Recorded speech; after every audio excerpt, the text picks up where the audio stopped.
এই 17 বছরে মানুষের অন্তরের মধ্যে আল্লাহর চাইতে পুলিশের ভয় বেশি ছিল। কথা বলেন ঠিক কিনা?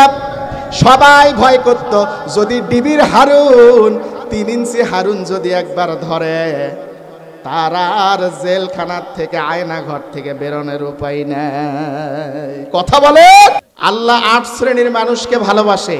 সম্মানিত হাজিরিন, ভূমিকায় লম্বা নয়, আল্লাহ রব্বুল আলামিন এই পৃথিবীর মানুষদের জন্য 8 শ্রেণীর মানুষের কথা আল্লাহ পাক কোরআনুল কারীমের বিভিন্ন জায়গায় ঘোষণা করেছেন। এই 8টা গুণ যারা অর্জন করবে আল্লাহ রব্বুল আলামিন তাদেরকে ভালোবাসবেন। আর আল্লাহ যাদেরকে ভালোবাসবেন ফালা খাউফুন আলাইহিম ওয়ালা হুম ইয়াহজানুন, তাদের জন্য কোনো ভয় নাই, তাদের জন্য কোনো চিন্তা নাই। চিৎকার দিয়ে বলেন সুবহানাল্লাহ। কয় শ্রেণীর মানুষ? কয় শ্রেণী? 8 শ্রেণী। 1 নম্বরে আল্লাহ রাব্বুল আলামিন সূরা বাকারার 195 নম্বর আয়াতের মধ্যে 1 নম্বর গুণ সম্পর্কে আল্লাহ রাব্বুল আলামিন সুন্দর করে পৃথিবীর মানুষদেরকে জানায় দিলেন। وأنفقوا في سبيل الله ولا تلقوا بأيديكم إلى التهلكة وأحسنوا إن الله يحب المحسنين। আল্লাহ রাব্বুল আলামিন বলেন, আর তোমরা আল্লাহর পথে ব্যয় করো। কার পথে? আল্লাহর পথে ব্যয় করো। নিজের হাতগুলো ধ্বংসের দিকে দিয়ে নয়, আল্লাহর দিকে ব্যয় করো এবং কল্যাণ সাধন করতে থাকো, ভালো কাজ করতে থাকো। ইন্নাল্লাহা ইউহিব্বুল মুহসিনিন, নিশ্চয় আল্লাহ কল্যাণ সাধনকারী, ইহসানকারী, আল্লাহর মুহসিন বান্দাদেরকে, মানুষের প্রতি যারা দয়া করে ওই মানুষদেরকে আমার আল্লাহ রব্বুল আলামিন ভালোবাসে। বলেন সুবহানাল্লাহ। তাহলে 1 নম্বরে হচ্ছে যারা মানুষের প্রতি দয়া করে, ইহসান করে, মানুষের ভালো কামনা করে, আল্লাহ তাদেরকে ভালোবাসেন। আল্লাহ রব্বুল আলামিন এই মানুষদেরকে পছন্দ করেন, ভালোবাসেন। আল্লাহ যাকে ভালোবাসে, আল্লাহ জিবরাইলকে বলে, জিবরাইল অমুক বান্দা সে মানুষকে ভালোবাসে, আমি আল্লাহও তাকে ভালোবাসি, জিবরাইল তুমিও তাকে ভালোবাসো। বলেন সুবহানাল্লাহ। তাহলে আল্লাহর ভালোবাসার দরকার আছে না নাই? তাহলে 1 নাম্বার গুণ অর্জন করতে হবে, মানুষকে ভালোবাসতে হবে, মানুষকে ভালোবাসতে হবে, মানুষের প্রতি দয়া করতে হবে, ইহসান করতে হবে। আল্লাহ ওই সমস্ত মুহসিন বান্দা যারা, ইহসানকারী যারা, তাদেরকে আল্লাহ ভালোবাসেন, তাদেরকে মুহাব্বত করেন। কিতাবের মধ্যে এসেছে রাসূল পাক সাল্লাল্লাহু আলাইহি ওয়াসাল্লাম সাহাবীদেরকে নিয়ে বসা হযরতে ঈসা আলাইহিস সালামের জামানার একটা মহিলার কথা নবীজি শোনাচ্ছেন। বুখারীর বর্ণনার মধ্যে এসেছে রাসূল পাক সাল্লাল্লাহু আলাইহি ওয়াসাল্লাম বলেন, সাহাবীরা মানুষকে কেন ভালোবাসবা? মানুষকে ভালোবাসলে আল্লাহ রাব্বুল আলামিন তাকে ভালোবাসে, তাকে মুহাব্বত করে, তাকে ক্ষমা করে দেয়। একজন মহিলা ছিল, ওই মহিলা তার পেশা ছিল পতিতাবৃত্তি করত, নিজের ইজ্জতের বিনিময়ে টাকা উপার্জন করত, মানুষের সঙ্গে টাকার বিনিময়ে রাত্রি যাপন করত, দেহ ব্যবসায় লিপ্ত ছিল। ওই মহিলা একদিন মরু প্রান্তর দিয়ে চলতেছে, চলার সময় দেখলো একটা কুকুর পিপাসার্ত অবস্থায়, পানির জন্য কুকুরের জিহ্বাটা বের হয়ে গেছে, জমিনের সঙ্গে লেগে গেছে। মহিলা জিন্দেগিতে কোনোদিন ভালো কাজ করে নাই, কোনো ভালো আমল করে নাই। মহিলার মনের মধ্যে আল্লাহর প্রেম জাগ্রত হয়ে গেছে। বলতেছে, আল্লাহর সৃষ্টি, কুকুরটা যদিও নিকৃষ্ট প্রাণী, তারপরেও তার জিহ্বাটা বের হয়ে গেছে, তাকে একটু পানি খাওয়ানো প্রয়োজন। এই চিন্তা করে মহিলা তার পরনের মধ্যে মোজা ছিল, চামড়ার মোজা, মোজার সঙ্গে নিজের শরীরের ওড়নাটা খুলে দড়ি বানায়া কূপ থেকে পানি উঠালেন, পানি উঠায়া পিপাসার্ত কুকুরটাকে খাওয়ায়া দিলেন। আল্লাহর নবীজি বলেন, আল্লাহ রাব্বুল আলামিনের এই আমলটা এত ভালো লেগেছে, সৃষ্টিজীবের প্রতি দয়া প্রদর্শন করেছে মহিলা। খারাপ চরিত্রের মহিলা ছিল, সৃষ্টিজীবের প্রতি দয়া প্রদর্শন করার কারণে, ইহসান করার কারণে আল্লাহ রাব্বুল আলামিন তার এই আমলের বদৌলতে তার পূর্বের জীবনের গুনাহ মাফ করে দিয়া ওই মহিলাকে কাল কিয়ামতের ময়দানে আল্লাহ রাব্বুল আলামিন জান্নাত দান করে দেবে। আরো জোরে বলেন সুবহানাল্লাহ। মানুষের প্রতি দয়া করা, সৃষ্টিজীবের প্রতি দয়া করা। রাসূলুল্লাহ সাল্লাল্লাহু আলাইহি ওয়াসাল্লাম সৃষ্টিজীবকে কত ভালোবাসতো। একটা গাছের প্রতি নবীজির মোহাব্বত কত বেশি ছিল। একটা গাছের তলায় নবীজি বসে বসে মিটিং করতেছে সাহাবীদেরকে নিয়ে। একজন সাহাবী ওই গাছ থেকে একটা পাতা ছিঁড়লেন। আল্লাহর নবীজি সাহাবীকে বলতেছে, ও সাহাবী আমার কাছে আসো। নবীজির কাছে আসলেন, নবীজি সাহাবীর চুলটা টেনে ধরলেন। সাহাবী বলতেছে, ইয়া রাসূলুল্লাহ, ইয়া হাবিবাল্লাহ, আমার বড় ব্যথা লাগে, আমার চুলটা ছেড়ে দেন। আল্লাহর নবীজি বলে, সাহাবী তোমার চুল ধরা আমার উদ্দেশ্য নয়, তোমাকে এটা বোঝাতে চাচ্ছিলাম, একটা গাছের পাতা ছিঁড়লে গাছ যেমন তোমার চুল ধরেছে, তুমি যেমন কষ্ট পেয়েছো, ওই গাছটা সমান পরিমাণ কষ্ট পায়। বলেন সুবহানাল্লাহ। সাহাবীকে বললেন, ইহসান করো, আল্লাহর সৃষ্টিজীবের প্রতি ইহসান করো। আল্লাহ যেগুলোকে সৃষ্টি করেছেন তাদের প্রতি দয়া করো, ইহসান করো, ভালো আচরণ করো। ইহসান দুইটা পদ্ধতিতে হয়। ইহসান হচ্ছে দুই প্রকার, একটা হচ্ছে আল্লাহর প্রতি ইহসান, আর দুই নাম্বার হচ্ছে বান্দার প্রতি ইহসান। আল্লাহর প্রতি ইহসান বলতে মুহাদ্দিসিনে কেরামগণ বলেন, আল্লাহ রাব্বুল আলামিনের হালালগুলোকে হালাল মানা, হারামগুলো বর্জন করা, আল্লাহর ইবাদতে ধাবিত হওয়া, এইটাই হচ্ছে আল্লাহর প্রতি ইহসান করা। বলেন সুবহানাল্লাহ। আল্লাহর ভালোবাসা পাইতে হলে আল্লাহর প্রতি ইহসান করতে হবে। আল্লাহর প্রতি ইহসান করা বোঝায় আল্লাহর ইবাদতের মাধ্যমে। আর দুই নম্বরে ইহসান হচ্ছে আল্লাহর সৃষ্টিজীবের প্রতি, বান্দার প্রতি ইহসান করা, দয়া করা, তাদের সাথে ভালো আচরণ করা। আল্লাহর নবীজি বলে, যে ব্যক্তি ছোটদেরকে স্নেহ করে না, বড়দেরকে সম্মান করে না, ফালাইসা মিন্নি, সে আমার উম্মত হতে পারে। কত মানুষ আছে সমাজের মধ্যে, দেখবেন শুক্রবার আসলে মসজিদে যাওয়ার পরে ছোট বাচ্চারা যদি কাতারে দাঁড়ায়, এমন ধমকানি দেয় মনে হয় মসজিদে ডাকাত পড়ছে। কথা বলেন, আপনি তাকে যা শেখাবেন সে তাই শিখবে। অনেকেই আবার কি বলে জানেন, জুমার ফরজ শেষ, ছোট বাচ্চাদেরকে বের করে দেয়, যা যা যা যা যা বাইরে যা। ওই মনে করে ওই 2 রাকাত পড়লেই মনে হয় হয়ে যায়, পরে আর জিন্দেগিতেও সুন্নত পড়ে না। আছে না নাই? আপনি যা শেখাবেন তাই শিখবে। আপনি ছোট্ট বাচ্চাকে তার প্রতি ইহসান করতেছেন না, আপনি তো নবীর উম্মতই না, আপনি শয়তানের উম্মত। কথা বলেন ঠিক কিনা? প্রিয় উপস্থিতি, এজন্য বাচ্চাদের প্রতি দয়া করেন। আর অনেকেই আছে, আগেকার সময় যদি আমরা যখন ছোট ছিলাম দেখেছি কোনো মুরব্বী আসতেছে, কেউ বিড়ি টানতেছে, মুরব্বীকে দেখে সরে যায়। আর এখনকার পোলাপান কি করে, মুরব্বীও যেরকম পোলাপানও ওই রকম। মুরব্বী পোলাপান দেখলে পোলাপানের কাছে যা কয়, বিড়ি খামায় না, ম্যাচ দাও তো বাবা। আছে না নাই? পোলাপানও যা, মুরব্বীও তাই। ওই মুরব্বী ওর কাছ থেকে ম্যাচ নিয়ে বিড়ি খাইছে, ও আর জিন্দেগিতে কাউকে সম্মান করে না, মুরব্বীর সামনে সমানে সিগারেট টানে। কথা বলেন ঠিক কিনা? যদি আপনি বড়দেরকে সম্মান না করেন, ছোটদেরকে স্নেহ না করেন, আপনি নবীজির উম্মতের খাতা থেকে আপনার নাম কেটে যাবে। তাহলে আল্লাহর প্রিয় বান্দা হতে হলে মানুষের প্রতি কি করতে হবে? ইহসান করতে হবে, দয়া করতে হবে।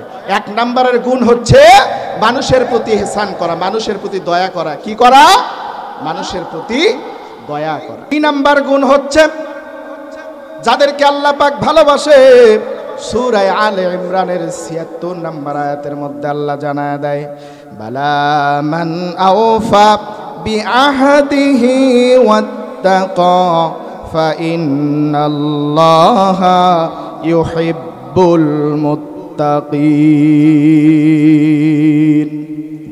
আল্লাহ রাব্বুল আলামিন বলেন, যারা স্বীয় অঙ্গীকার পূরণ করে এবং সংযত হয়, সেই সমস্ত মুত্তাকি বান্দা যারা, আল্লাহ রাব্বুল আলামিন তাদেরকে ভালোবাসে। বলেন সুবহানাল্লাহ। তাহলে 2 নাম্বার গুণ হচ্ছে মুত্তাকি হওয়া। মুত্তাকি বুঝতে হলে আপনাকে আগে তাকওয়া বুঝতে হবে। তাকওয়া শব্দটা এসেছে 3টা শব্দের সমন্বয়ে, ও কফ ইয়া। ওয়াকিউন, ওয়াকিউন মূল মাদ্দা থেকে এসেছে তাকওয়া। ওয়াকিউন মানে হচ্ছে রক্ষা পাওয়া, বেঁচে থাকা, আল্লাহ রাব্বুল আলামিনকে ভয় করা। কাকে ভয় করা? আল্লাহকে ভয় করা। আর আল্লাহকে যারা ভয় করে তারাই হচ্ছে মুত্তাকি। কথা ক্লিয়ার? তাহলে 2 নাম্বার গুণ হচ্ছে আল্লাহর ভয় অন্তঃকরণের মধ্যে জাগ্রত করা। তাকওয়ার সংজ্ঞা কি? মুফাসসিরিনে কেরাম লেখেন, হযরত ওমর ফারুক রাদিয়াল্লাহু তাআলা আনহু নবীজির একজন সাহাবী আব্দুর রহমান ইবনে আওফ রাদিয়াল্লাহু তাআলা আনহুকে ডাক দিয়া বলে, ভাই আব্দুর রহমান ইবনে আওফ, আমাকে একটু তাকওয়াটা বুঝায় দাও, তাকওয়া কি জিনিস? হযরতে ওমর কত বড় মাপের মানুষ, আশারায়ে মুবাশশারা 10 জন জান্নাতি সাহাবীর দ্বিতীয় সাহাবী, তারপরেও মনের মধ্যে কোনো অহংকার নাই। আর আজকের সমাজে আমরা যারা আলেম আছি, একজনের যদি জ্ঞান একটু কম হয় আর একজনের যদি বেশি হয়, কয় উই কোনো কিছু জানে না, আমি জানি। কথা বলেন, আছে না নাই? কয় ওই তো কোনো কিছু জানে না, ওই একটা গরু, আর আমি সব জানি, আমি হচ্ছি ভেড়া। আছে না নাই? হযরতে ওমর আব্দুর রহমান ইবনে আওফকে ডাক দিয়ে বলতেছে, ভাই আমাকে একটু তাকওয়াটা বোঝায় দাও, তাকওয়া কাকে বলে আমাকে একটু শেখায় দাও। হযরতে আব্দুর রহমান ইবনে আওফ ডাক দিয়ে বলে, ভাই ওমর, আপনাকে তাকওয়াটা আমি এইভাবে বোঝাই, একটা উদাহরণ দিয়ে বোঝায় দিলেন। মনে করেন আপনি একটা সরু রাস্তা দিয়ে চলতেছেন, ওই রাস্তার 2 পাশে কাঁটা যুক্ত রাস্তা, 2 পাশে থেকে কাঁটার মতো বাঁশ ঝাড়ের মধ্যে যেমন, জঙ্গলের মধ্যে দিয়ে যেতে যেমন কষ্ট হয়, আপনি মনে করেন 2টা কাঁটা যুক্ত পথ, মাঝখানে সরু রাস্তা, সেই দিক দিয়ে যাচ্ছেন। যাওয়ার সময় আপনার শরীরের জামাগুলো কেমন করে নিবেন? হযরতে ওমর বলে, শরীরের জামাগুলো আটোসাটো করে নিয়া সাবধানে পথ চলতে হবে।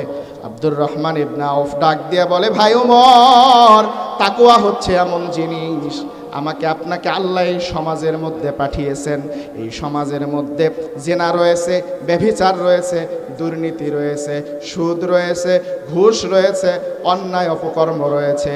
এগুলোর থেকে নিজেকে বেঁচে আল্লাহকে ভয় করে এগুলোর থেকে গা বাঁচিয়ে বাঁচিয়ে চলা, এর নাম হচ্ছে তাকওয়া। চিল্লায়া বলেন সুবহানাল্লাহ।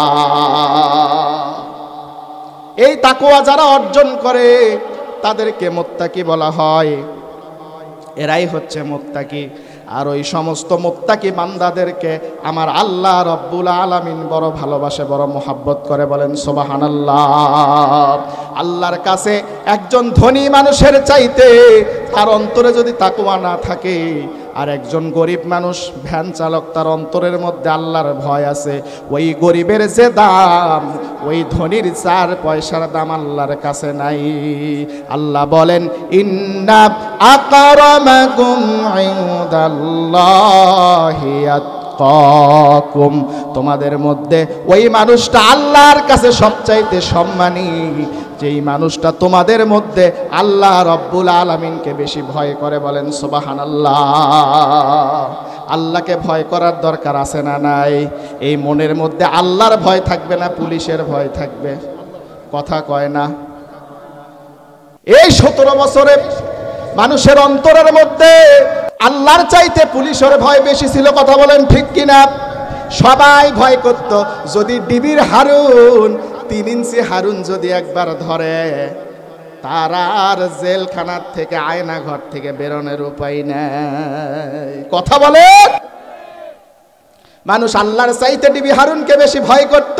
ওই ডিবি হারুনকে যেই পরিমাণ ভয় করত, তার চাইতে যদি জাহান্নামে যাওয়া লাগবে এই ভয়টা করত, আজকে বাংলার মুসলমানেরা আল্লাহর ফেরেশতায় রূপান্তরিত হয়ে যেত। কথা বলেন ঠিক কিনা?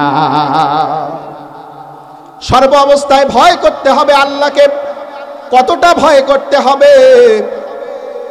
হাদিসের কিতাবের মধ্যে এসেছে আল্লাহর ভয় কেমন। একটা ঘটনা শোনায় দেই। নবীজির কাছে একজন সাহাবী আসলেন। ওই সাহাবী এসে বলতেছে, ইয়া রাসূলুল্লাহ, আমি জিনা করেছি। আল্লাহর নবী মুখটাকে ঘুরাইয়া নিলেন। সাহাবী বলতেছে, আরেক দিকে যেয়ে বলতেছে, ইয়া রাসূলুল্লাহ, আমি জিনা করেছি। আল্লাহর নবী মুখটা ঘুরাইয়া নিলেন। সাহাবী বলতেছে, ইয়া রাসূলুল্লাহ, আমি জিনা করেছি। আল্লাহর নবীজি বলতেছে, যাও যাও, আল্লাহ চাইলে তোমাকে মাফ করে দেবে, আল্লাহর কাছে মাফ চাও।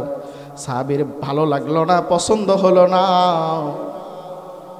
সাহাবী এবার কিছু দূর রাস্তা যাওয়ার পরে আবার নবীজির কাছে এসে দাঁড়ালেন। দাঁড়ায় বলতেছে, ইয়া রাসূলুল্লাহ, ইয়া হাবিবাল্লাহ, আমি মারাত্মক জিনার কাজ করেছি, মারাত্মক অপরাধ করেছি। নবীজি বলতেছে, সাহাবী, তাহলে তুমি কি চাও? সাহাবী বলতেছে, এই দুনিয়ায় যে শাস্তি, সেই শাস্তিটা আমাকে দেন। আমি হাসরের ময়দানে কঠিন শাস্তি, ওই জাহান্নামে আমি প্রবেশ করতে পারবো না, আমাকে আপনি শাস্তি দিয়ে দেন। আল্লাহর নবীজি বলল, তাকে তোমরা মাটির মধ্যে বুক পর্যন্ত গেড়ে দাও, দিয়ে পাথর নিক্ষেপ করে তাকে দুনিয়া থেকে বিদায় করে দাও। ওই সাহাবীকে বুক পর্যন্ত মাটির মধ্যে গেড়ে দিয়ে পাথর নিক্ষেপ করা শুরু করা হলো। পাথর মারতেছেন, ওই সাহাবীর শরীরে পাথরের আঘাত লেগে শরীরটা রক্তাক্ত হয়ে গেল। একটা ফোঁটা রক্ত ছিটকে এসে একজন সাহাবীর জামার মধ্যে লেগে গেল। ওই সাহাবী ধিক্কার দিয়ে বলতেছে, আমার জামাটা নোংরা হয়ে গেল, একজন হারাম মানুষের রক্ত আমার জামার মধ্যে পড়েছে। আল্লাহর নবী সাহাবীর মুখটা চেপে ধরে বলতেছে, আমার সাহাবী রে, কাকে তুমি ভৎসনা করো? ওই ব্যক্তি তো আমার আল্লাহকে ভয় করে খাঁটি দিলে তওবা করেছে, দুনিয়ার শাস্তিকে বরণ করে নিয়েছে, আখিরাতের শাস্তিকে ভয় করেছে। জাননি রে আমার সাহাবী, জাননি আমার আল্লাহ তার এই ভয় করাটাকে এত পছন্দ করেছে, আল্লাহ রাব্বুল আলামিন তাকে মাফ করে জান্নাতি ঘোষণা দিয়ে দিয়েছে। বলেন সুবহানাল্লাহ, আওয়াজ দিয়ে বলেন সুবহানাল্লাহ। আল্লাহকে ভয় করতে হবে, ভয় করার মতো করে। আল্লাহ পাক জানায় দেয়, ইয়া আইয়ুহাল্লাযীনা আমানুত্তাকুল্লাহা হাক্কা তুকাতিহি ওয়া লা তামুতুন্না ইল্লা ওয়া আনতুম মুসলিমুন। আল্লাহ বলেন, তোমরা আল্লাহকে ভয় করো, ভয় করার মতো করে ভয় করো, আর পরিপূর্ণ মুসলমান না হয়ে আল্লাহর কাছে এসো না, কবরে এসো না।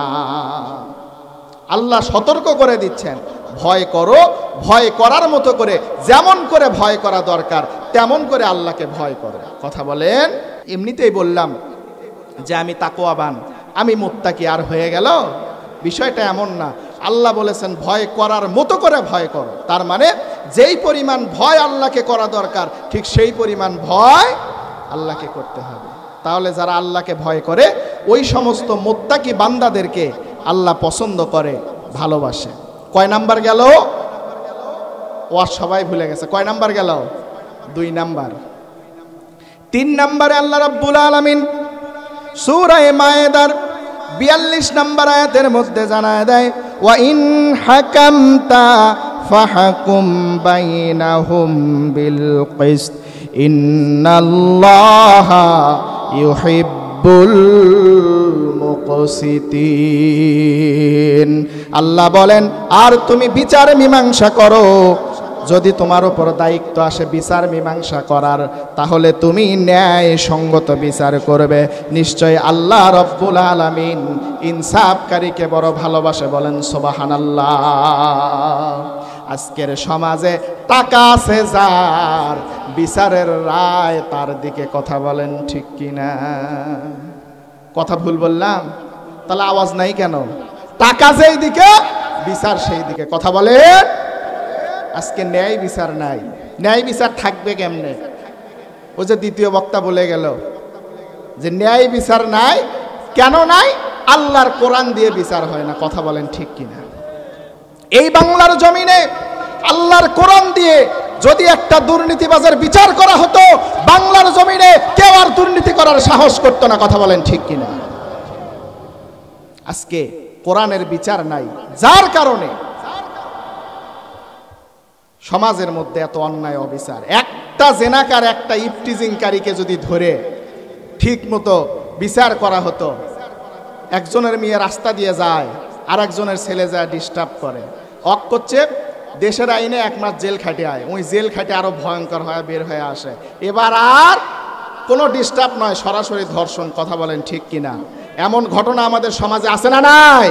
যদি ওকে ধরে সমাজের মানুষের সামনে দাঁড় করায়া 100টা বেত্রাঘাত করা হতো, ওই ব্যক্তি আর জিন্দেগিতে কারো মেয়ের পেছনে ঘুরতে যাইতো না। কথা বলেন ঠিক কিনা? আজকালকার পোলাপান সব খালি মোবাইল, ঠিক কিনা? মোবাইলই সমাজটা শেষ করে দিয়েছে। এই মোবাইলের পিছনে পড়ে যুবক যুবতী সব শেষ। আজকালকে আর বই নিয়ে বসা লাগে না, পড়া হয় মোবাইল দিয়ে। কথা বলেন ঠিক কিনা? আজকালকের পোলারা বই নিয়ে আর বসে না, গুগলে সার্চ করিয়া পড়ে। কথা বলেন ঠিক কিনা? আজকালকের পোলারা বই নিয়ে আর বসে না, গুগলে সার্চ করিয়া পড়ে। আজকালকের মেয়েরা কোরআন হাদিস পড়ে না, ঠিক কিনা? টিকটক ভিডিও ওরা করে। কথা কয় না বারে?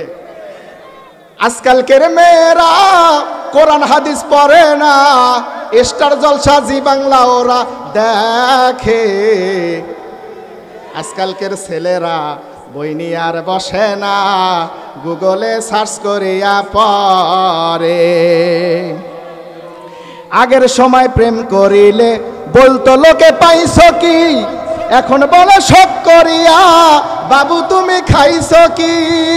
কথা বলে লজ্জা শরম নাই, আইলাম কোন জামানায়। লজ্জা শরম নাই, আইলাম কোন জামানায়, ভবিষ্যৎ দেখি অন্ধকারে। আজকালকের পোলারা বই নিয়ে আর বসে না, গুগলে সার্চ করিয়া পড়ে। আজকালকের মেয়েরা বই নিয়ে কোরআন হাদিস পড়ে না, টিকটক ভিডিও ওরা করে। কথা বলেন ঠিক কিনা?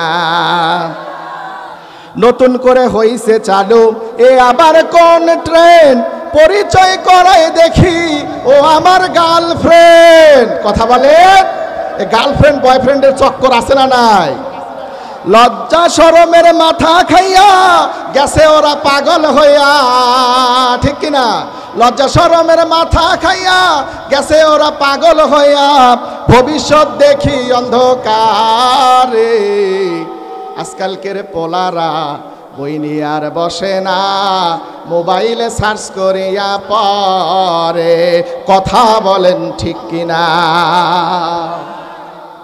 আজকে যদি সমাজে ন্যায় বিচার প্রতিষ্ঠা থাকতো, ন্যায় ইনসাফ যদি থাকতো, পরিবারের মধ্যে কলহ থাকতো না, মারামারি হানাহানি থাকতো না। কথা বলেন ঠিক কিনা? আজকে বিচারটা, ন্যায় বিচারটা শুরু করতে হবে পরিবার থেকে। পরিবারে যদি ন্যায় বিচার করতে পারেন, সমাজে ন্যায় বিচার প্রতিষ্ঠা হবে। আর সমাজে যদি ন্যায় বিচার প্রতিষ্ঠা হয়ে যায়, রাষ্ট্রের মধ্যে ন্যায় বিচার প্রতিষ্ঠা হবে। উঠতেছেন কেন? শেষ করে দিব? তাহলে ওটাওটি করেন কে? সম্মানিত হাজিরিন, এই ন্যায় বিচারটা আপনার পরিবার থেকে প্রতিষ্ঠিত করতে হবে। আজকে বাংলার জমিনে এমনও পরিবার দেখা যায়, খালি ওয়াজ করতে গেলে কয় হুজুর বাপ মায়ের ওয়াজ করেন, বাপ মায়ের ওয়াজ শুনে শুনে শহীদ হয়ে যায়। সমাজের মধ্যে এমনও বাপ মা আছে নিজেদের খাসলতের কারণে সন্তান বাপ মা ওকে ভাত দেয় না, আছে না নাই? এমন বাপ মাও আছে বড় ছেলেকে কয় তোকে পড়াশোনা করাইছি, তোকে যা দিয়েছি এই নিয়ে তুই সন্তুষ্ট থাক, আর আমার যে সম্পদ আছে 2 সন্তান আছে বা 3 সন্তান আছে বা 1 সন্তান আছে, 1 ছেলে আছে 1 মেয়ে আছে, তাদের জন্য খরচ করতে হবে। তোকে লেখাপড়া করাইছি, তোকে বিদেশে পাঠাইছি, তুই টাকা পয়সা দিয়া বাড়ি কর গাড়ি কর, এখন আমার আর যে সন্তানেরা আছে তাদেরকে সম্পত্তিগুলো ভাগ করে দেই, তুই তোর মতো করে চল, আছে না নাই? কথা বলেন, আছে না নাই? হাই রে বেকায়দা বারে বাপ মাও। আপনি হজ করেছেন, যাকাত দেন, কিন্তু নিজের পরিবারের মধ্যে ইনসাফ প্রতিষ্ঠা করতে পারেন নাই। এক ছেলের হক মেরে আরেক ছেলেকে দিয়েছেন, মেয়ের হক চুরি করে ছেলেকে দিয়েছেন, আপনার ওই হজ আল্লাহর দরবারে কবুল হবে না। কথা বলেন ঠিক কিনা? বান্দার হক চুরি করেছেন, আবার হাজি সাজে। এমন হাজি আমাদের সমাজে নাই? কত আছে। কলবেতে ঢুকেছে হাজি তোমার দারুণ শয়তানি, বলবো হজ করিয়া তুমি হয়েছো হাজি, মনটা তোমার দারুণ পাজি, 7 ধারা ধান 1 মনে বেশি। এ 7 ধরার হাজি আছে? বাজারে ধান নিয়ে গেছে, বেশভূষা দেখে মনে হয় জিব্রাইল ফেরেশতাও ফেল। মানুষ করছে হাজি মানুষ কি আর কম দিবে? ওই 7 ধারা 1 মন বলে মাপে নিয়ে চলে গেছে, যাওয়ার পরে যায় দেখে মাত্র 5 কেজি কম, আছে না? হজ করিয়া তুমি হয়েছো হাজি, মনটা তোমার দারুণ পাজি, 7 ধারা ধান 1 মনে বেশি, তুমি হজ করিয়া করবা কে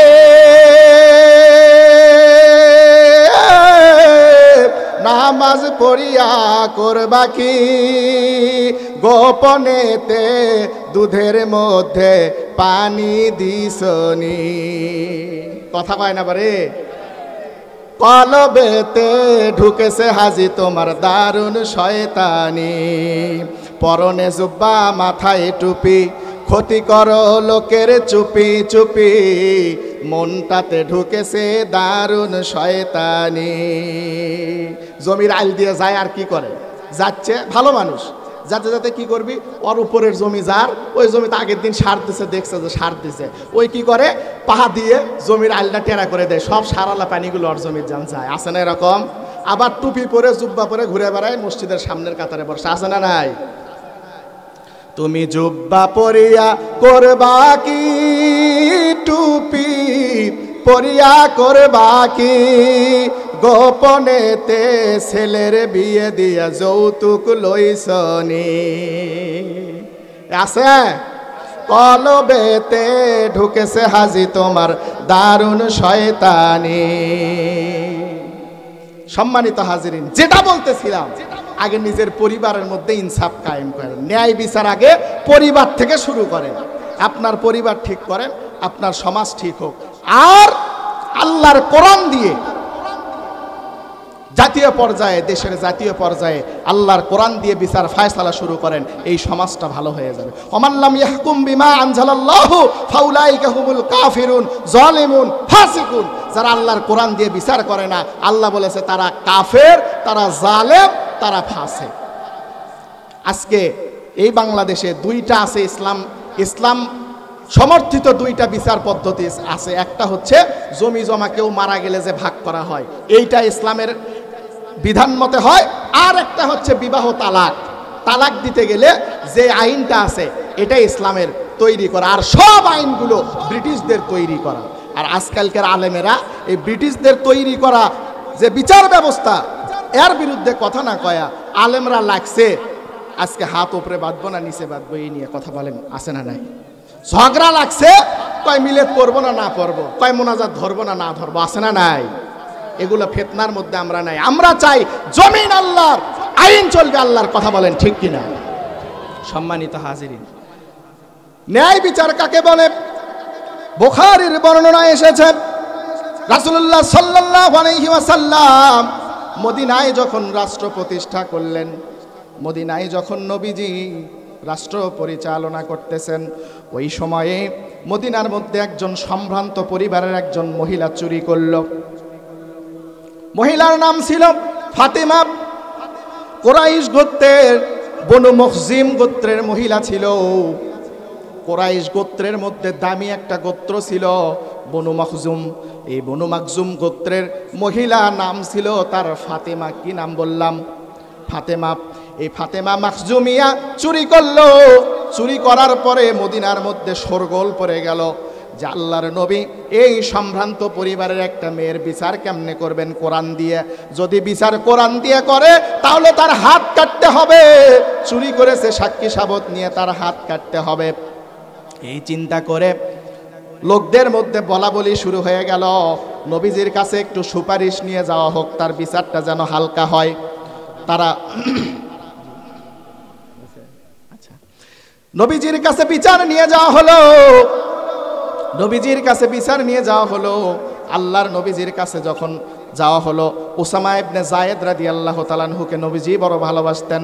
হযরতে যায়েদের পুত্র ছিল উসামা। এই উসামাকে নবীজি বড় ভালোবাসতেন, তাকে নিয়ে পাঠায় দিলেন আল্লাহর নবীজির কাছে। উসামা যে বলতেছে, ইয়া রাসূলুল্লাহ, বিচারটা যদি একটু হালকা করা যায়। আল্লাহর নবীজি সমস্ত মানুষদেরকে ডাকলেন, মসজিদে নববীর সামনে ডেকে বলতেছে, ও আমার জাতির লোকেরা, আজকে যদি ফাতেমা মখজুমিয়া না হয়ে আমি নবীজির মেয়ে ফাতেমা বিনতে মুহাম্মদ এই জায়গায় থাকতো, তাহলে তারও একই বিচার আমি মুহাম্মদ করে দিতাম। বলেন সুবহানাল্লাহ। একটা চোরের যদি হাত কাটা হতো, এই বাংলার জমিনে কেউ আর চুরি করার সাহস করতো না। কথা বলেন ঠিক কিনা? ন্যায় বিচার কাকে বলে? হযরত ওমর ফারুক রাদিয়াল্লাহু তাআলা আনহুর জিন্দেগি থেকে একটু বলি। হযরত ওমর ফারুক রাদিয়াল্লাহু তাআলা আনহুর সন্তান, তিনি মদ্যপান করলেন, নাবিজ খেয়েছেন। নাবিজ, ওই সময়ে নাবিজ বানানো হতো খেজুরের রস গাছ থেকে পেড়ে। ওই রসটাকে 7 দিন ধরা কোনো একটা পাত্রের মধ্যে রেখে সেই রসটা পান করতো দুধের সঙ্গে মিশায়া। তাহলে তাদের নেশা হতো, ঘুম এসে যেত। এই নেশাটা তারা করতো। হযরত ওমরের ছেলে তিনি নাবিজ খেলেন। এই নাবিজ খাওয়ার পরে হযরত ওমরের কাছে বিচার চলে আসলো। আল্লাহর বিচার অনুযায়ী একজন মদখোরের জন্য বরাদ্দ হচ্ছে 100টা বেতের বাড়ি, তাকে মারতে হবে। যখন হযরত ওমরের কাছে বিচার আসলো, হযরত ওমর নিজের সন্তানের বিরুদ্ধে রায় দিলেন, 100টা বেত্রাঘাত তার সন্তানকে করতে হবে। হযরত ওমর বলতেছেন, এই বেত্রাঘাতটা যদি আমি কাউকে দায়িত্ব দেই, আমার রাষ্ট্রের কোতোয়ালকে যদি দায়িত্ব দেওয়া হয়, তাহলে সে খলিফার সন্তান মনে করে আস্তে আস্তে হয়তো মারতে পারে। এই চিন্তা করে নিজেই শাস্তি দেওয়ার জন্য উদ্যত হলেন, নিজের সন্তানকে নিজেই প্রহার করবেন। হযরতে ওমর ফারুক রাদিয়াল্লাহু তাআলা আনহু বিচারের আসনে বসে 100টা বেত্রাঘাত নির্ধারণ করে নিজের সন্তানকে নিজেই বেত্রাঘাত করা শুরু করে দিলেন। একটা করে বেতের বাড়ি মারে, বেতের সঙ্গে শরীরের চামড়াটা উঠে আসে। এই রকম করে 60টা বেত্রাঘাত যখন করা হলো, হযরত ওমরের সন্তান দুনিয়ার থেকে বিদায় নিয়ে চলে গেল। হযরত ওমরের স্ত্রী বলে, প্রাণের স্বামী গো, না হয় আমার সন্তান অন্যায় করেছে, আপনার কি দয়া লাগে না, আপনার কি মায়া লাগে না? আপনি তাকে প্রহার করে মেরে ফেললেন, শাস্তি দিয়ে মেরে ফেললেন। হযরত ওমর ডাক দিয়ে বলে, স্ত্রী রে, আমার সন্তান অন্যায় করেছে, আমি যদি কোরআন দিয়ে বিচার না করি, কাল কিয়ামতের ময়দানে আমাকে জালেমের কাতারে দাঁড়াতে হবে। বলেন সুবহানাল্লাহ। নিজের সন্তানকে জানাজা দিলেন, দাফন করলে, দাফন করে কবরের মধ্যে রাখার পরে যেই সমান তালে সন্তানের শরীরের মধ্যে 60টা বাড়ি মেরেছেন, বেতের বাড়ি, কবরের উপরে ঠিক সমপরিমাণে 40টা বেতের বাড়ি মেরে 100টা বেতের বাড়ি পূর্ণ করলেন। করার পরে আল্লাহকে ডাক দিয়া বলে, আল্লাহ মাবুদ গো, মাওলা, আমার সন্তান অন্যায় করেছে, আমি দুনিয়াতে তাকে শাস্তি দিয়েছি, কাল হাসরের ময়দানে আমার সন্তানকে এই নেশা করার অপরাধে তুমি আল্লাহ শাস্তি দিও না। বলেন সুবহানাল্লাহ। কেমন বিচারক ছিল তারা, আর আজকের বিচারকেরা কেমন? টাকা যেই দিকে রায় সেই দিকে। কথা বলেন ঠিক কিনা? এইটা হচ্ছে ন্যায় বিচার।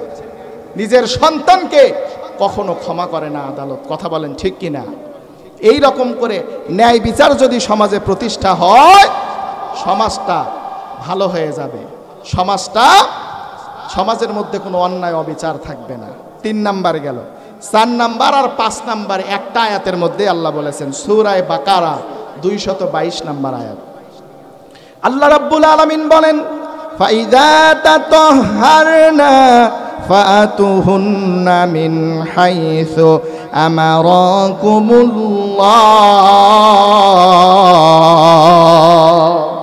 ইন্নাল্লাহা ইউহিব্বুত তাওয়াবিনা ওয়া ইউহিব্বুল মুতাতাহহিরিন। অতঃপর যখন তারা পবিত্র হবে, কারা পবিত্র হবে? এই আয়াতের তাফসিরে এসেছে, যখন স্ত্রীরা তাদের মাসিক অসুখ শেষে পবিত্র হবে, তখন তোমরা আল্লাহর নির্দেশ মতো তাদের নিকট গমন করো। তার মানে হলো, কোরআন দিয়ে আল্লাহ জানায়া দিচ্ছেন, স্ত্রীরা যখন শারীরিক অসুস্থতায় থাকবে, তাদের যখন হায়েজ অবস্থায় থাকবে, মাসিক অবস্থায় থাকবে, তাদের কাছে যাওয়া হারাম। কথা বলেন কি হারাম? আল্লাহ হারাম করে দিয়েছেন। আল্লাহ বলতেছেন, তারা যখন পবিত্র হয় আল্লাহর নির্দেশে তাদের নিকটে গমন করো। নিশ্চয় আল্লাহ তওবাকারী আর পবিত্রতা অর্জনকারী, এই 2 শ্রেণীর মানুষকে আল্লাহ ভালোবাসে। বলেন সুবহানাল্লাহ। 2 শ্রেণীর মানুষকে আল্লাহ ভালোবাসেন। এখানে 2 শ্রেণীর কথা বললেন। একটা হচ্ছে তওবাকারী, আর একটা হচ্ছে পবিত্রতা অর্জনকারী। সর্ব অবস্থায় পবিত্রতা অর্জন করে।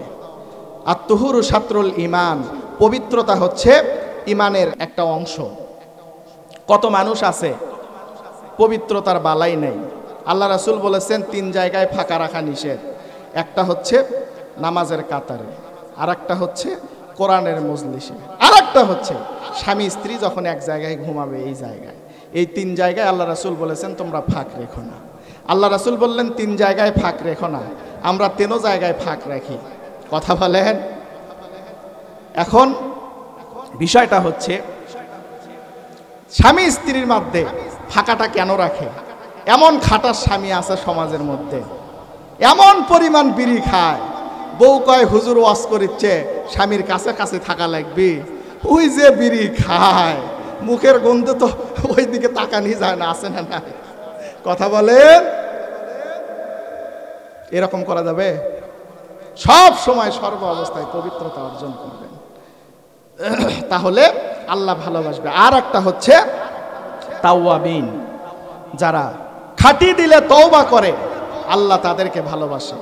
আল্লাহ ওই সমস্ত গুনাহগার বান্দাদেরকে ভালোবাসে যারা গুনাহ করার পরে তওবা করে। বলেন সুবহানাল্লাহ। আল্লাহ রাসূল আলীকে বলতেছে, আলী তোমার দ্বারা একটা গুনার কাজ সংগঠিত হয়েছে, তুমি সাথে সাথে একটা ভালো কাজ করো, ওই গুনার কাজের কাফফারা হয়ে যাবে। বলেন সুবহানাল্লাহ। এই জন্য খাঁটি দিলে তওবা করতে হবে। আল্লাহ রাব্বুল আলামিন বলেন, ইয়া আইয়ুহাল্লাযীনা আমানু তুবু ইলাল্লাহি তাওবাতান নাসুহা। খাঁটি হৃদয় নিয়ে, খাঁটি দিল নিয়ে তোমরা তওবা করো। আল্লাহ ঈমানদারদেরকে ডাক দিয়া বলে, কেমন করে খাঁটি দিলে তওবা করতে হবে? ছোট্ট একটা ঘটনা শোনায় দেয়, ঘটনা শুনে বুঝবেন আল্লাহকে কেমনে ভয় করতে হয়, কেমনে তওবা করতে হয়।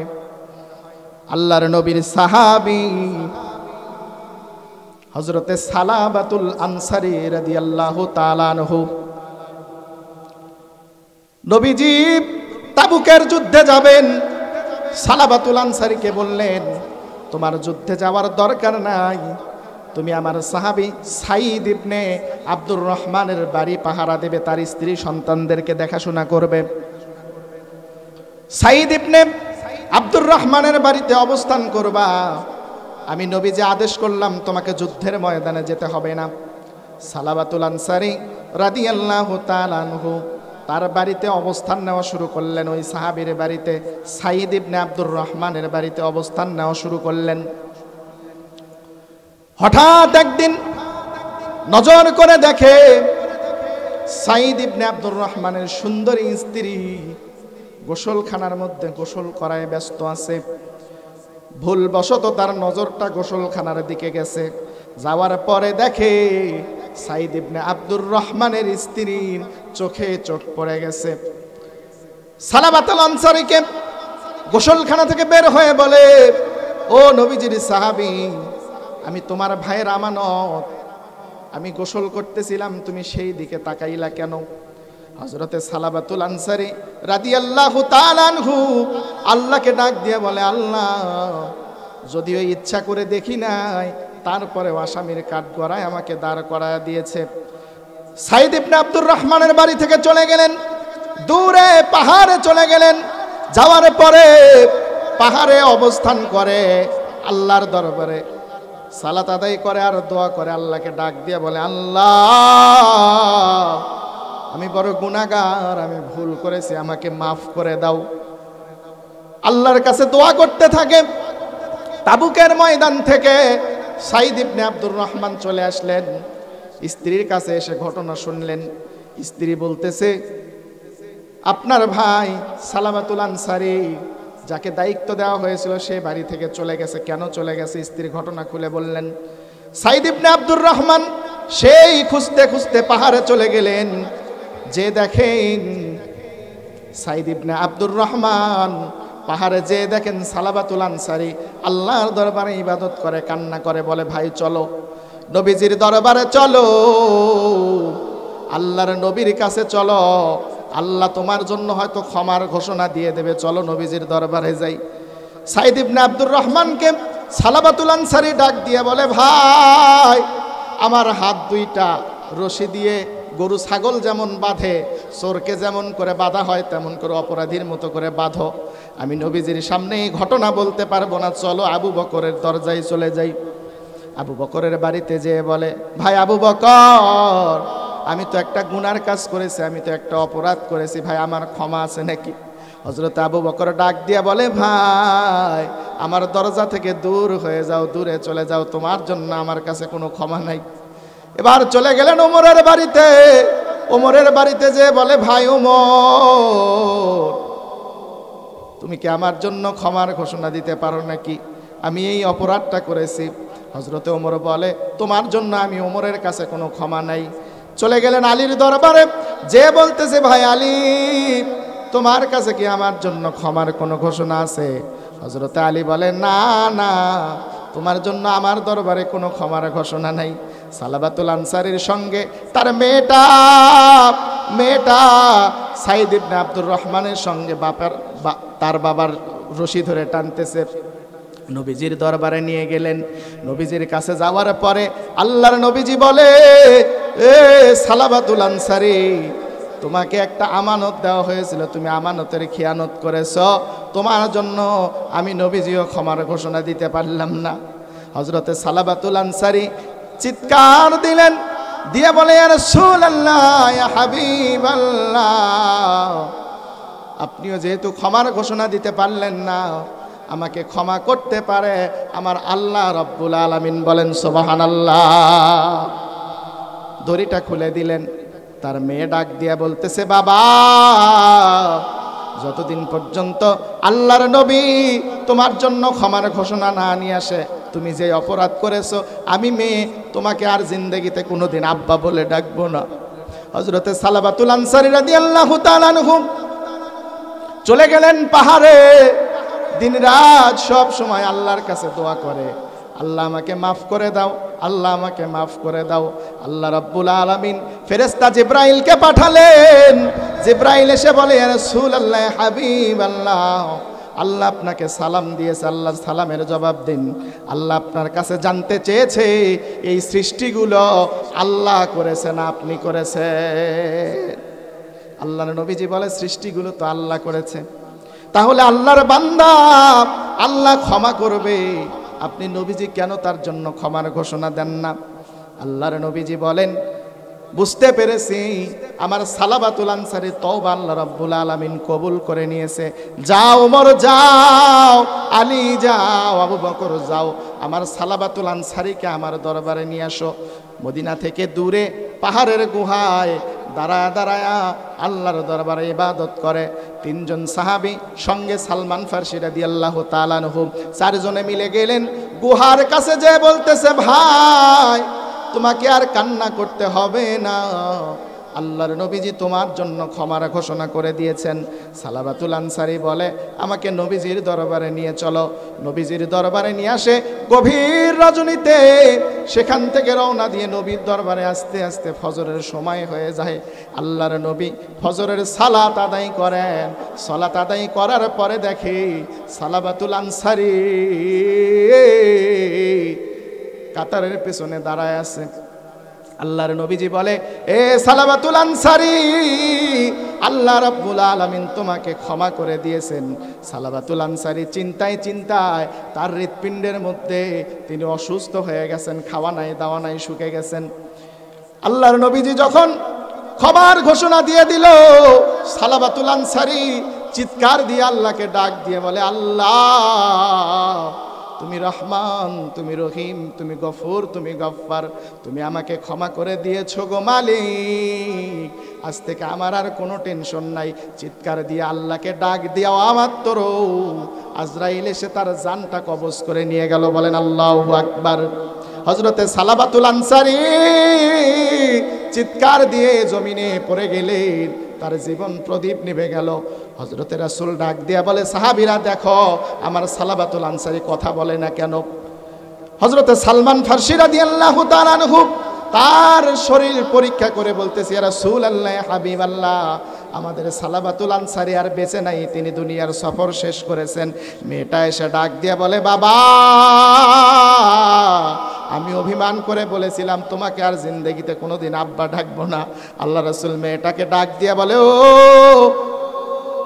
সালাবাতুল আনসারীর মেয়ে খামসানা, তোমার আব্বা দুনিয়া থেকে বিদায় হয়ে গেছে, আমি মুহাম্মদ এখনো জীবিত আছি, আমি যতদিন জীবিত থাকব তুমি আমি মুহাম্মদ সাল্লাল্লাহু আলাইহি সাল্লামকে আব্বা বলে ডাক দিবা। বলেন সুবহানাল্লাহ। এটার নাম হচ্ছে তাওবাতুন নাসুহা। খাঁটি দিলে আল্লাহর কাছে তওবা করে। আল্লাহর কাছে যদি খাঁটি দিলে তওবা করে, আল্লাহ রাব্বুল আলামিন তাদেরকে অবশ্যই ক্ষমা করেন। সম্মানিত হাজিরিন, 5টা বলেছি, আর আছে 3টা, সংক্ষিপ্ত খালি পয়েন্টগুলো বলে যাই। 6 নম্বরে, আল্লাহ যাদেরকে ভালোবাসে, ধৈর্যশীল যারা, সর্ব অবস্থায় ধৈর্য ধারণ করে, আল্লাহ রাব্বুল আলামিন তাদেরকে ভালোবাসে। আল্লাহ বলেন সূরা আলে ইমরানের 146 নম্বর আয়াতের মধ্যে আল্লাহ বলেন, ওয়া কাআইয়িম মিন নাবিয়্যিন কাতালা মাআহু ربيون كثير فما وهنوا لما أصابهم في سبيل الله وما ضعفوا وما استكانوا والله يحب الصابرين। আর অনেক নবী ছিল যারা সঙ্গে সহযোগে অনুভূতি হয়ে যুদ্ধ করেছিল, পরন্তু আল্লাহর পক্ষ থেকে আল্লাহর পথে যা সংগঠিত হয়েছিল তাতে তারা নিরুৎসাহিত হয়নি, বরং ধৈর্য ধারণ করেছে। পূর্বের জামানায় যত নবী এসেছে, আমাদের নবীর উপরে আবু জাহেল যেমন নির্যাতন করেছে, এই 17 বছরে স্বৈরাচারেরা যেমন করে আলেম ওলামার উপরে নির্যাতন করেছে, ঠিক তেমনি করে আল্লাহর জমিনে যে নবীরা এসেছিল তাদের উপরে একই কায়দায় নির্যাতন করা হয়েছিল। কথা বলে, নবী আলাইহিস সালামেরা ধৈর্য ধারণ করেছিল। আল্লাহর নবী, বিশ্ব নবী জনাব মুহাম্মদুর রাসূলুল্লাহ সাল্লাল্লাহু আলাইহি ওয়াসাল্লাম ধৈর্যের পরীক্ষা দিয়েছেন। আল্লাহর নবীজি যখন ইসলাম প্রচার করে মক্কার মধ্যে, ওই কাফের বেঈমানগুলো নবীজি যখন সালাত আদায় করে, সালাত আদায়রত অবস্থায় মরা উটের পচা নারী ভুঁড়িগুলো নিয়ে এসে নবীজির ঘাড়ের উপরে চাপায় দেয়। একদিন ফাতেমা রাদিয়াল্লাহু তাআলা আনহা এসে দেখে বাবার ঘাড়ের উপরে মরা উটের পচা নারী ভুঁড়ি দুর্গন্ধযুক্ত সেগুলো দিয়ে রেখেছে। আমার নবীজির নিঃশ্বাস বন্ধ হয়ে যায়। আল্লাহর নবী তারপরেও সিজদা থেকে মাথা উঠায় না। হযরতে ফাতেমা সেগুলো সরায়া দেয়, দিয়ে বলে আব্বা কি দরকার পড়েছে এই মানুষগুলোর কাছে মার খাওয়ার? আল্লাহর কাছে দোয়া করেন আল্লাহ যেন এই জাতিকে ধ্বংস করে দেয়। আল্লাহর নবী বলেন মা রে, তুই আমার মেয়ে, তুই এদের ধ্বংস কামনা করে আল্লাহর কাছে চেয়েছিস, আর আমি মুহাম্মদ সাল্লাল্লাহু আলাইহি সাল্লাম যদি আমিন বলি, এই পৃথিবীর জমিনে একটা কাফের বেঈমানকেও আল্লাহ জীবিত রাখবে না। বলেন সুবহানাল্লাহ। একটা কাফের বেঈমানও যদি জীবিত না থাকে, আমি নবী কার কাছে পৌঁছায়া দিব? লা ইলাহা ইল্লাল্লাহু মুহাম্মাদুর রাসূলুল্লাহ সাল্লাল্লাহু আলাইহি ওয়াসাল্লাম। ওই মক্কার কাফের বেঈমানগুলো নবীজিকে কম কষ্ট দেয় না, আল্লাহর নবী ধৈর্য ধারণ করেছেন। আল্লাহর নবীজিকে তারা এক ঘরে করে দিল। 3 বছরের জন্য পাহাড়ের গুহায় একটা জায়গায় আবদ্ধ করে রাখলো। ওই জায়গার মধ্যে শিবে আবু তালিব যেটাকে বলা হয়, 3 বছর নবীজি ওই জেলখানার মধ্যে আটক ছিলেন। দুনিয়ার জেলখানার মধ্যে বিড়ি পাওয়া যায়, সিগারেট পাওয়া যায়, মদ পাওয়া যায়, গাঞ্জা পাওয়া যায়, কথা বলেন। টাকা দিলে দামি দামি খাবার জেলখানার মধ্যে পাওয়া যায়, কথা কোন ঠিক কিনা? আল্লাহর নবী এমন জেলখানায় ছিলেন, 1 বছরের মাথায় যেটুকুন খাবার ছিল সব শেষ হয়ে গেল। আল্লাহর নবীজি 3 বছর আবদ্ধ ছিলেন।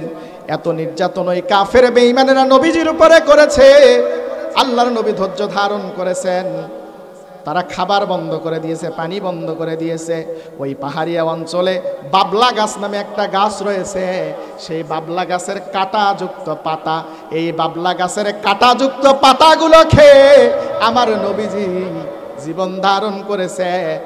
বকরি যেমন পায়খানা করে তেমন সবুজ পায়খানা করেছে, দিন প্রতিষ্ঠার জন্য কষ্ট করেছে, এই দিন প্রতিষ্ঠার জন্য ধৈর্য ধারণ করেছে। তারপরেও কাফেরদের জন্য কোনো বদদোয়া করে নাই। সুবহানাল্লাহ। কতটা ধৈর্যশীল ছিলেন মুহাম্মদ সাল্লাল্লাহু আলাইহি ওয়াসাল্লাম। নবীজি ধৈর্যের শিক্ষা দিয়েছেন। এই ধৈর্যটা হলো নবী আলাদের গুণ। নবী চরিত্রের মানুষ যারা, তাদের গুণ হচ্ছে ধৈর্য ধারণ করা। আর কাফের চরিত্রের যারা, তারাই সব সময় তাড়াহুড়া করে, কথা বলেন ঠিক কিনা? ধৈর্য ধারণ করতে হবে সব জায়গায়। আল্লাহ এই কোরআনের মধ্যে নামাজ প্রতিষ্ঠার কথা বলেছেন 82 বার, আর ধৈর্য ধরতে বলেছেন 112 বার। সুবহানাল্লাহ বলবেন না? 112 বার আল্লাহ বলেছেন ধৈর্য ধারণ করো। বিপদে মুসিবতে ধৈর্য ধারণ করবে, আল্লাহ বিপদ থেকে পার করে দেবে। হযরত ইউনূস আলাইহিস সালামের ঘটনা আপনারা জানেন না? সবাই জানেন। হযরত ইউনূস আলাইহিস সালাম যখন বিপদে পড়লেন, আল্লাহ রাব্বুল আলামিনকে ডাক দিয়ে বললেন, লা ইলাহা ইল্লা আনতা সুবহানাকা ইন্নী কুনতু মিনাজ জালিমিন। আল্লাহকে ডাক দিয়া বলে, আল্লাহ আমি জালিমদের অন্তর্ভুক্ত। আল্লাহ রাব্বুল আলামিন তাকে মাফ করে দিয়া মাছের পেট থেকে উদ্ধার করলেন। শুধু উদ্ধার করলেন না, আল্লাহ জানায় দিলেন, ফাস্তাজাবনা লাহু ওয়া নাজ্জাইনাহু মিনাল গাম্মি ওয়া কাযালিকা নুযিল মুমিনিন। আল্লাহ ডাক দিয়া বলেন, এই দুনিয়ার মুমিনেরা যারা বিপদে পড়বে, আর ইউনূস আলাইহিস সালামের মতো আমার শেখানো দোয়া পড়ে আমার কাছে যারা চাইবে, আমি আল্লাহ রাব্বুল আলামিন তাদেরকে বিপদ থেকে উদ্ধার করব। বলেন সুবহানাল্লাহ। আজকের মুসলমানেরা বিপদ থেকে উদ্ধার হওয়ার জন্য আল্লাহর কাছে চায় না। হিন্দুরা চায় মায়ের কাছে, মুসলমানেরা চায় বাবার কাছে। কত ভণ্ড বাবা আছে, খাঙ্কা খুলে বসেছে। মুসলমানেরা বিপদে সালাত আদায় করে আল্লাহর কাছে চাওয়া বাদ দিয়া বাবার দরবারে যায় কয়, বাবা একটা বাচ্চা দাও। কথা কয় না কে? কথা কন না কে? আল্লাহ গায়ে ভইয়া রাসূলের ধন খাজাই পাইয়া শুইয়া আছে আজমিরে, কেউ ফেরে না খালি হাতে, খাজারে তোর দরবারেতে। নাউজুবিল্লাহ বলেন। শিরকের গন্ধ আছে না নাই? ওই ভণ্ডর বিরুদ্ধে আমি সুন্দর করে বলি, শয়তানের ধন তাহিরিকে দিয়া শয়তান গেছে এলাকা সাইরা, শয়তানের ধন তাহেরি পাইয়া করতে আসে শয়তানি, কেউ ফেরে না ঈমান নিয়ে ভণ্ড তাহেরির দরবার থেকে। কথা বলেন ঠিক কিনা? এগুলোর কাছে যাবেন, ঈমান হারা হতে হবে, সাহায্যের প্রয়োজন, আল্লাহর কাছে চাইতে হবে। কথা বলেন ঠিক কিনা? মুসলমানদের হয়েছে বাবা আর হিন্দুদের হয়েছে মা, যে কোনো সমস্যা দৌড়ে যায় মাজারে। আমার মা বোনেরা এই কাজটা বেশি করে। কথা বলেন ঠিক কিনা? কয়টা সোল হোক মহাস্থানের যায় ছিন্নি দেবো। কথা বলে সাহায্যের প্রয়োজন, আল্লাহর কাছে চান, ধৈর্য ধারণ করেন, আল্লাহ আপনাকে সাহায্য করবে, আপনার মনের আশা পূরণ করে দেবে। তাহলে 6 নম্বরে কি বললাম? ধৈর্য ধারণ করতে হবে। 7 নম্বরে হচ্ছে সর্ব অবস্থায় ভরসা করতে হবে আল্লাহর উপরে। কার উপরে? আল্লাহর উপরে। আল্লাহ রাব্বুল আলামিন বলেন, ফাইযা আযামতা ফাতাওয়াক্কাল আলাল্লাহ ইন্নাল্লাহা ইউহিব্বুল মুতাওয়াক্কিলিন। অতঃপর তুমি যখন সংকল্প করো তখন আল্লাহর প্রতি নির্ভর করো, নিশ্চয় আল্লাহ তার উপর ভরসাকারীদেরকে ভালোবাসে। বলেন সুবহানাল্লাহ। ভরসা করবেন কার উপরে? না পীরের উপর? দরকার আছে আল্লাহর উপরে সর্ব অবস্থায় ভরসা করবেন। বিপদে মুসিবতে সব জায়গায় আল্লাহর কাছে চাইবেন, আল্লাহ পাক আপনার বিপদ মুসিবত সব দূর করে দেবেন। আল্লাহ বলেন, ইয়া আইয়ুহাল্লাযীনা আমানুস্তাঈনু বিস-সাবরি ওয়াস-সালাহ ইন্নাল্লাহা মা'আস-সাবিরিন। আল্লাহ ইমানদারদেরকে ডাক দিয়ে বলে, ইমানদারেরা তোমরা সালাত এবং ধৈর্যের মাধ্যমে আল্লাহ রাব্বুল আলামিনের কাছে চাও, নিশ্চয় আল্লাহ রাব্বুল আলামিন ধৈর্য ধারণকারীদেরকে ভালোবাসে। বলেন সুবহানাল্লাহ। তাহলে চাইতে হবে কার কাছে? সর্ব অবস্থায়। আপনি বিপদে পড়েছেন, সলাতুল হাজত, বিপদের জন্য 2 রাকাত সালাত আদায় করে আল্লাহর কাছে চান, আল্লাহর উপর ভরসা করেন, আল্লাহ রাব্বুল আলামিন আপনার মনের আশা পূরণ করে দেবে। বলেন সুবহানাল্লাহ। পরীক্ষিত আমল, আল্লাহর কাছে চাইবেন, চাইতে দেরি, আল্লাহ দিতে দেরি হবে না। আল্লাহ এমন একজন রব, এমন একজন ইলাহ, আপনি আল্লাহকে একবার ডাক দেন আল্লাহ, আর আল্লাহ 70 বার ডাকের সাড়া দিয়ে বলে, বান্দা তুই আমার কাছে কি চাস? সুবহানাল্লাহ। সুবহানাল্লাহ জোরে বলবেন না? এমন রব তিনি, আপনি একবার চাইবেন, তিনি আপনাকে 70 বার ডাক দেবে। এজন্য সর্ব অবস্থায় চাইতে হবে কার কাছে? আল্লাহর কাছে। 8 নাম্বার সর্বশেষ, যারা সারিবদ্ধভাবে আল্লাহর রাস্তায় জিহাদ করে, আল্লাহর জমিনে আল্লাহর দ্বীন প্রতিষ্ঠার আন্দোলন করতে যেয়ে শহীদ হয়ে যায়, এদেরকে আল্লাহ ভালোবাসে। আল্লাহ রাব্বুল আলামিন বলেন, ইন্নাল্লাহা ইউহিব্বুল্লাযীনা ইউকাতিলুনা ফি সাবিলিহি সাফফান কাআন্নাহুম বুনিয়ানুম মারসুস।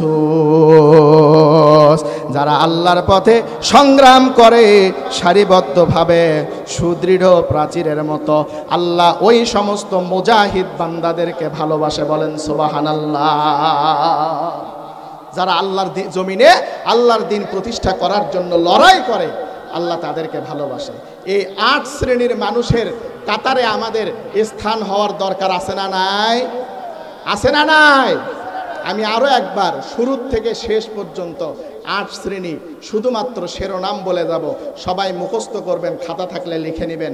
আল্লাহ এই 8 শ্রেণীর মানুষকে বড় ভালোবাসে। 1 নম্বরে হচ্ছে মুহসিন, যারা মানুষের প্রতি দয়া করে। 2 নম্বরে হচ্ছে মুত্তাকি, যারা আল্লাহকে সর্ব অবস্থায় ভয় করে। 3 নম্বরে হচ্ছে ইনসাফকারী, ন্যায় বিচার প্রতিষ্ঠাকারী। 4 নম্বরে হচ্ছে তওবাকারী। 5 নম্বরে হচ্ছে পবিত্রতা অর্জনকারী। 6 নম্বরে হচ্ছে ধৈর্যশীল। 7 নম্বর গুণ হচ্ছে যারা আল্লাহর উপরে ভরসা করে। আর 8 নম্বর গুণ হচ্ছে যারা এই আল্লাহর জমিনে আল্লাহর দ্বীন প্রতিষ্ঠার জন্য লড়াই করে, জিহাদ করে, আল্লাহ এই 8 শ্রেণীর মানুষকে ভালোবাসেন। এই 8 শ্রেণীর অন্তর্ভুক্ত হতে চাই তো আমরা? কারা কারা চাই? দু হাত তুলে আল্লাহকে দেখেন। লিল্লাহে তাকবীর, লিল্লাহে তাকবীর। আল্লাহ এই হাতগুলোকে কবুল করো, বলেন আমিন। দাজ্জাল আসার পূর্বে সমাজের মধ্যে 7 শ্রেণীর নারীর সংখ্যা বেড়ে যায়। কয় শ্রেণী বললাম? মুখস্থ করেন। কয় শ্রেণী? 7 শ্রেণী। 1 নম্বরে আন্নানা। আন্নানা মানে হচ্ছে এমন মহিলা যে সব সময় বলে সব কিছু আমার নামে করে দাও, ব্যাংক ব্যালেন্স, টাকা পয়সা সব আমার নামে লিখে দাও, তুমি মরে গেলে আমি কোথায় যা দাঁড়াবো? আছে না নাই? কথা বলেন। আপনি মরেন, ওই আরেক জায়গায় যা ঠিকই সংসার করবে। কথা বলেন। কমন পড়ছে? 1 নম্বরে আন্নানা মানে এমন মহিলা যারা সব সময় স্বামীকে ফোর্স করবে, জায়গা জমি যা আছে সব আমার নামে লিখে দাও। 2 নম্বরে মান্নানা। মান্নানা মানে খোটা দানকারিনী মহিলা। সমাজের মধ্যে খোটা দানকারিনী মহিলার সংখ্যা বেড়ে যাবে। আমাদের সমাজের মা বোনেরা কাউকে খোটা দেয় না। দেয়? ওই কামের বলে ইস্যু হয়েছে, মুরব্বী করছে ওই কামের ইস্যু। কয় অমুক দিন তোর বেটির বিয়ে বাচ্ছিল, এসে টাকা নিসলু, এখন আর চিনিস না। কথা কন। কয় ক্যাবু তোর বেটিক বলে বিয়ে দিলু? কোন জায়গা? কয় অমুক জায়গায়। চ্যাংরা কি করে? কয় আর্মির চাকরি করে। এটা একটা কাম করছু, আর্মির চাকরি দিয়ে বিয়ে দিলু, তোর বেটিক বাড়ির থিয়া আর এক জায়গায় যায় আর এক মেয়ের সাথে সম্পর্ক করবে। আছে না নাই? যত কুটনামি করা আর খোটা দেওয়ার বেলায় মা বোনেরা আছে না নাই? মা বোনেরা এখন গাইলেন শুরু করবি, করছে কোথায় কোন হুজুর নিয়েছে, সব আমাদের বিরুদ্ধে ওয়াজ। কথা বলেন। 3 নম্বরে হান্নানা। হান্নানা মানে এমন মহিলা যারা স্বামীর খেদমত করে না। গভীর রজনীতে স্বামী যে বলতেছে আমি দূর থেকে এসেছি, আব্দুল সাত্তারের মা আমাকে একটু খাবার দাও, ক্ষুধা লেগেছে। কয় ফ্রিজের মধ্যে খাবার আছে, বের করে গরম করে খাও, এই ল্যাপের মধ্যে থেকে ওঠার টাইম নাই। আছে না নাই? এ কথা বলেন, আছে না নাই? স্বামীর খেদমত করে না। আসতেছে কথা, স্বামীর খেদমত করলে কি হবে সেটাও আসতেছে, হাদিস পড়েছি না, ওটার মধ্যে আসবে। মানে স্বামীর খেদমত করতে চাইবে না। স্বামী যদি বলে আজকে একটু মাথা ব্যথা করতেছে, মাথাটা একটু টিপে দাও, তো কয় ধুর সিরিয়াল চলতেছে স্টার জলসা, ওটা কি আর মিস করা যাবে? কথা কয় না বারে। আছে না নাই? স্বামীর খেদমত করবে না। দাজ্জাল আসার পূর্বে এই মহিলাদের সংখ্যা বেড়ে যাবে। 4 নম্বরে হচ্ছে কান্নানা। কান্নানা মানে এমন মহিলা যে স্বামীর বাড়িকে ছোট করার জন্য সব সময় বাবার বাড়ির পরিচয় টেনে আনে, বলে আমার বাবার বাড়িতে এই আছে, ওই আছে, 10টা পুকুর আছে, 3 তলা বাড়ি আছে, তোমার কোনো কিচ্ছু নাই। কথা কন।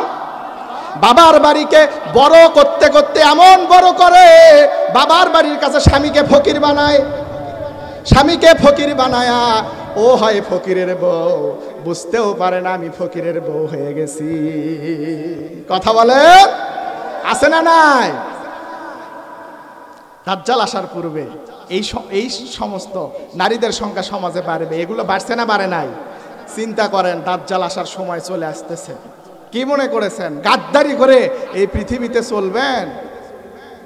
সম্ভব নয়। পৃথিবী ধ্বংস হয়ে যাবে। আমার আপনার জীবন প্রদীপ একদিন নিভে যাবে। ওই মাটির ঘর আমাদেরকে ডাকতেছে। গজল বলি নাই শুরুতে? ডাকতেছে। 5 নম্বরে হাদ্দাকা।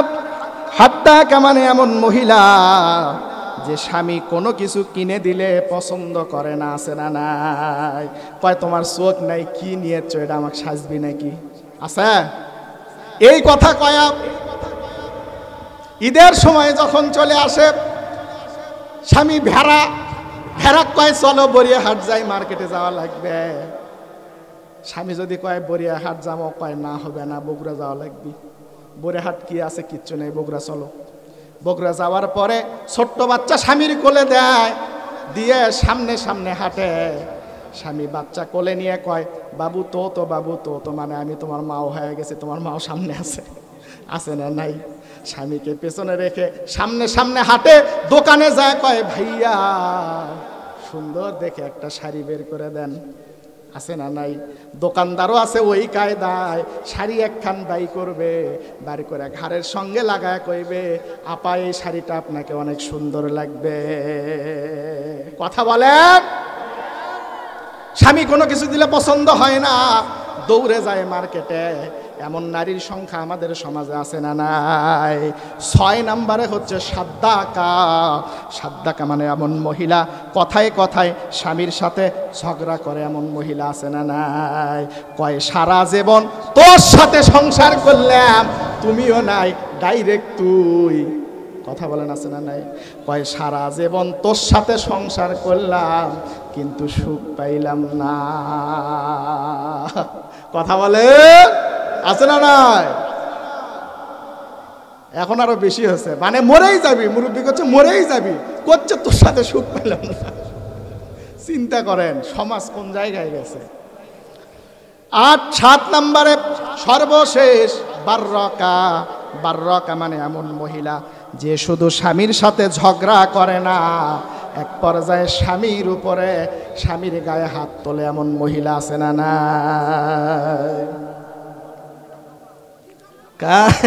কমন পড়ছে। এমন অবস্থা, ঝগড়া করতে করতে স্বামীকে একবারে অবস্থা খারাপ, গায়ে হাত তুলছে, কয় আমার বাপের বাড়ির টাকা নিয়ে এসে করে খাচ্ছি, তোর সাথে মাংনাচ্ছি। আছে না নাই? এগুলো যখন সমাজে শুরু হবে বুঝবেন দাজ্জাল আসার সময় চলে এসেছে। আর মা বোনেরা চিন্তা করতেছে কোন হুজুর, কোন জাতে হুজুর যে নিয়েছে খালি গাল ফেলে দিয়ে গেল। আর একটু ভালো ওয়াজ করার দরকার আছে না? যেই হাদিসটা তেলাওয়াত করেছিলাম শুরুতে, মা বোনদের জন্য আল্লাহর ওলি হওয়া সহজ, পুরুষদের জন্য আল্লাহর কাছে হিসাব দিতে হবে টাকা পয়সা কেমনে উপার্জন করছে, কোন পথে খরচ করছে। কিন্তু মা বোনদের জন্য এগুলো কোনো হিসাব নাই। 4টা কাজ করবেন মা, আপনি মরার সঙ্গে সঙ্গে আল্লাহ জান্নাতের দরজা খুলে দেবে। 1 নম্বরে আল্লাহর নবীজি বলে, আইয়ুমা ইমরাতুন ইজা সাল্লাত খামসাহা, 5 ওয়াক্ত সালাত জামাতে 5 ওয়াক্ত সালাত আদায় করবে, ও সামাত শাহরাহা, মাহে রমাদানের রোজা রাখবে, ও হাসানাত ফারদাহা, পর্দা মেনটেন করে চলবে, ও আতাআত বালাহা, স্বামীর আনুগত্য করবে। এই 4টা কাজ করবে, মরার সঙ্গে সঙ্গে আল্লাহ রাব্বুল আলামিন জান্নাতের দরজা খুলে দেবে। সুবহানাল্লাহ। এই 4টা কাজ করতে হবে। সালাত আদায় করবে, মাহে রমাদানের রোজা রাখবে, পর্দায় থাকবে, আর স্বামীর আনুগত্য করবে, তাহলেই জান্নাত।